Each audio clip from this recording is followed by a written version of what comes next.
आज के अखबार में आया है कि 2 पाकिस्तानी भारत में आए, उन्होंने फर्जी आधार बनाया, फर्जी राशन कार्ड बनाया, बर्थ सर्टिफिकेट बनाया, ड्राइविंग लाइसेंस बनवाया, वोटर आईडी बनवाया, डोमिसाइल सर्टिफिकेट बनवाया और भारत की सेना में भर्ती हो गए। मैं बार बार कह रहा हूं, यह भ्रष्टाचार हमारे देश के लिए कैंसर जैसा है, सनातन धर्म के लिए कैंसर जैसा है। ये जो दोनों पाकिस्तानी आए हैं, इन्होंने पैसा दिया, आधार बनवा लिया, पैसा दिया, राशन कार्ड बनवा दिया, पैसा दिया, बर्थ सर्टिफिकेट बनवा लिया, पैसा देके ड्राइविंग लाइसेंस बनवा लिया, पैसा देके वोटर आईडी बनवा लिया, पैसा देके डोमिसाइल सर्टिफिकेट बनवा लिया, और क्या पता बाद में पैसा देके सेना में भर्ती हो गए होंगे, क्योंकि सेना में भी 5 से 10 लाख रुपए देके सिपाही की भर्ती होती है, माली की भर्ती होती है। सिपाही जो सेना में नीचे लेवल की जो भर्तियां होती हैं, वहां पैसा चलता है।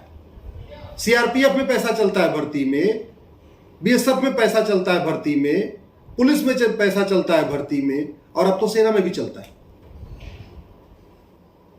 इस भ्रष्टाचार का ही कारण है कि पाकिस्तान के ही नहीं, बांग्लादेश और म्यांमार के लोग भी भारत में आते हैं। बांग्लादेशी घुसपैठिए भी बॉर्डर पे 2000 रुपए देते हैं, अंदर घुस जाते हैं। अंदर आते हैं, 2000 रुपए में राशन कार्ड बनवा लेते हैं, 2000 रुपए में आधार बनवा लेते हैं, 3000 रुपए में ड्राइविंग लाइसेंस बनवा लेते हैं, 2-3 हजार रुपए में डोमिसाइल सर्टिफिकेट बनवा लेते हैं, 2-3 हजार रुपए में वोटर आईडी बनवा लेते हैं। रोहिंग्या घुसपैठिए भी यही कर रहे हैं। भारत के अंदर जो मजारें बनती हैं, थानेदार को 1 लाख रुपए एडवांस में दे देते हैं, वो कहता है ठीक है जाओ रातों रात मजार बना लो।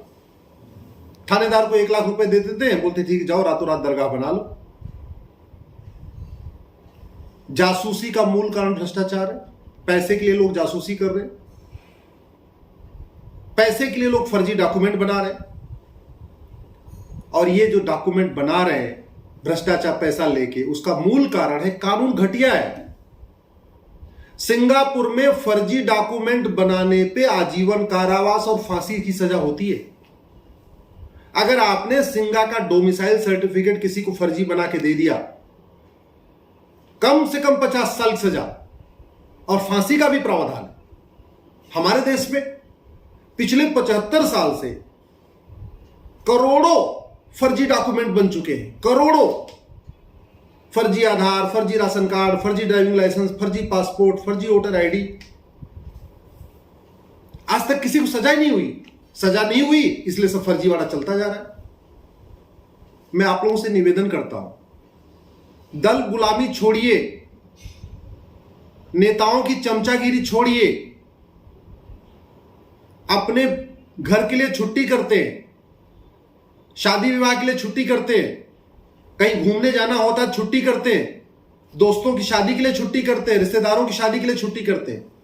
अरे 1-2 दिन देश के लिए छुट्टी करिए भाई, कम से कम महीने में 1 संडे देश के नाम करिए। और देश के नाम में करना क्या है, एक दिन संडे को सीधे सीधे सब लोग ग्रुप बनाइए, सांसद क्या पहुंचिए, सांसद से पूछिए कि ये फर्जीवाड़ा कब रुकेगा। फर्जी आधार, फर्जी राशन कार्ड, फर्जी ड्राइविंग लाइसेंस, फर्जी वोटर आईडी जो बन रही है, फर्जी बर्थ सर्टिफिकेट बन रही है, ऐसे लोगों की 100% प्रॉपर्टी जब्त करने और इनको आजीवन कारावास देने के लिए कानून कब बनेगा। एक दिन अपने सांसद से मिलकर पूछिए कि घुसपैठियों की, जो रोहिंग्या बांग्लादेशी यहां रह रहे हैं, 5 करोड़ से ज्यादा रह रहे हैं, उनकी 100% प्रॉपर्टी जब्त करने और उनको आजीवन कारावास देने के लिए कानून कब बनेगा। यह कानून बनते ही 80% घुसपैठिए खुद भाग जाएंगे। याद रखिए, भ्रष्टाचार देश के साथ देशद्रोह जैसा है। भ्रष्टाचार मक्कारी है, भ्रष्टाचार गद्दारी है। भारत की 50% समस्याओं का मूल कारण भ्रष्टाचार है। तो भ्रष्टाचार 2 ही तरीके से खत्म होगा। पहला, भ्रष्टाचार को देशद्रोह घोषित किया जाए। दूसरा, भ्रष्टाचार को राष्ट्रीय सुरक्षा के लिए खतरा घोषित किया जाए, क्योंकि राष्ट्र के जो समक्ष जितने खतरे हैं उसका मूल कारण भ्रष्टाचार। हमारी राष्ट्रीय सुरक्षा के लिए खतरा है माओवाद, नक्सलवाद। भ्रष्टाचार खत्म हो जाए, माओवाद नक्सलवाद खत्म हो जाए। हमारी राष्ट्रीय सुरक्षा के लिए खतरा है अलगाववाद, कट्टरवाद। भ्रष्टाचार खत्म करिए, ये भी खत्म हो जाएगा। हमारी राष्ट्रीय सुरक्षा के लिए खतरा है घुसपैठ, रोहिंग्या बांग्लादेशी घुसपैठ, भ्रष्टाचार खत्म करिए, घुसपैठ खत्म हो जाएगी।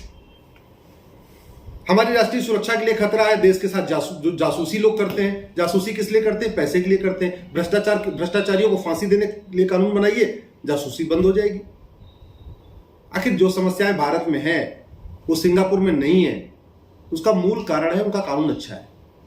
जो समस्याएं भारत में है, आखिर चीन में कोई घुस के फर्जी डॉक्यूमेंट क्यों नहीं बनवा लेता? आखिर चीन में कोई घुस के चीन की सेना में भर्ती क्यों नहीं हो जाता, जैसे भारत की सेना में लोग भर्ती हो जा रहे हैं? ये रोहिंग्या बांग्लादेशी घुसपैठिए चीन में क्यों नहीं चले जाते? अमेरिका क्यों नहीं चले जाते? सिंगापुर क्यों नहीं चले जाते? भारत में क्यों आते?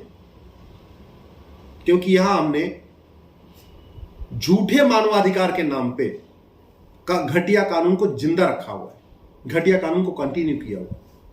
ये कानून बदलने के लिए जरूरी है, पहले जो घटिया कानून खत्म हो।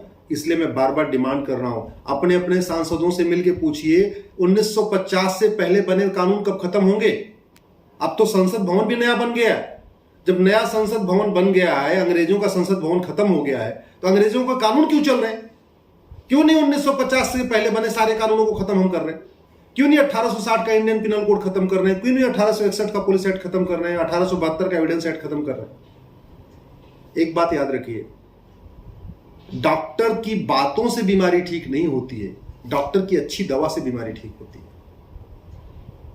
दवा घटिया होती है तो बीमारी बढ़ती है, ऐसे ही कानून घटिया होता है, अराजकता बढ़ती है, भ्रष्टाचार बढ़ता है, अपराध बढ़ता है। और ऐसी कोई बीमारी नहीं जिसकी कोई दवाई नहीं, ऐसी कोई समस्या नहीं जिसका कोई समाधान नहीं। अगर जो समस्याएं भारत में है वो चीन में नहीं है, तो इसका मतलब कानून बना के उनको भारत में खत्म किया जा सकता है। जो समस्याएं भारत में है वो सिंगापुर में नहीं है, इसका मतलब सिंगापुर वाला कानून अगर भारत में लागू कर दें तो भारत में भी प्रॉब्लम खत्म हो जाएगी। जो समस्याएं भारत में है अगर अमेरिका में नहीं है, इसका मतलब अगर अमेरिका जैसा कानून भारत में बना दें तो समस्या खत्म हो जाएगी। और भारत राम की धरती है, कृष्ण की धरती है, महावीर की धरती है, बुद्ध की धरती है, परशुराम की धरती है, भगवान विष्णु की धरती है, भगवान शंकर की धरती है। इसके बावजूद यहां भ्रष्टाचार अपराध कम नहीं हो रहा।